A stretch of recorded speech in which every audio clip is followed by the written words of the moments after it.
CST, un événement historique auquel ont assisté Charlène et Albert de Monaco, accompagnés de Marie et Louis Ducruet ainsi que de Camille Gottlieb. La brasserie du Café de Paris a rouvert après plusieurs mois de travaux. Une soirée à laquelle la princesse s'est montrée plus chic que jamais. Il est l'un des monuments emblématiques de Monaco, le célèbre Café de Paris, ouvert il y a 155 ans par la Société des Bains de Mer, a officiellement inauguré sa toute nouvelle brasserie ce mercredi 22 novembre. Une soirée que ne pouvait pas manquer la famille princière, parmi laquelle le prince Albert II et la princesse Charlène de Monaco, ainsi que Louis Ducruet, sa femme Marie et Camille Gottlieb.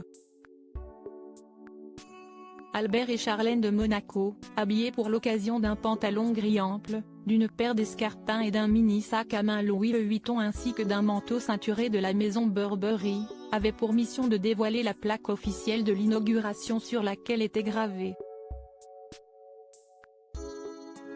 Leurs Altesses Sérénissimes le prince Albert II et la princesse Charlène ont inauguré le mercredi 22 novembre 2023 le Café de Paris, 6e du nom, en ce 160e anniversaire de Monte-Carlo Société des Bains de Mer, SBM, était-il écrit dessus. Vitraux, intérieur bois, banquette en cuir et lumière d'époque, l'inauguration de la brasserie a attiré pas moins de 120 invités parmi lesquels Chloé Green et son papa, l'homme d'affaires Philippe Green, Anthony Stentoriani, fondateur et administrateur délégué de Monaco Asset Management SAM, accompagné de sa fille Alicia, Stéphane Valéry, directeur général de la Monte-Carlo SBM, Éric Gorjux, directeur général Café de Paris Monte-Carlo ou encore Pierre Dartout, ministre d'État de Monaco.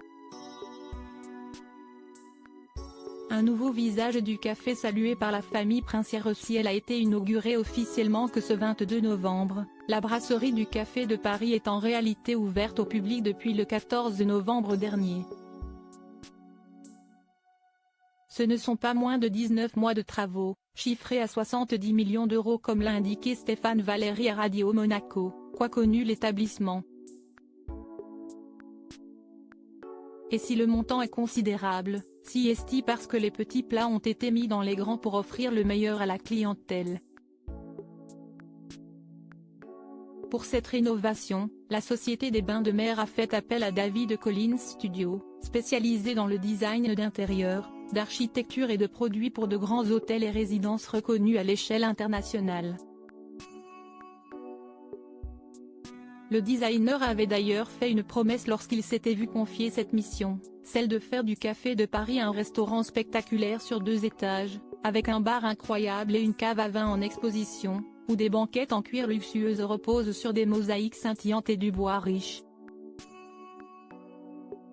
Un éclairage sur mesure, des touches excentriques et des œuvres vitrées historiques se combinent pour créer une identité forte, garantissant que nous respectons le passé tout en créant un tout nouveau futur.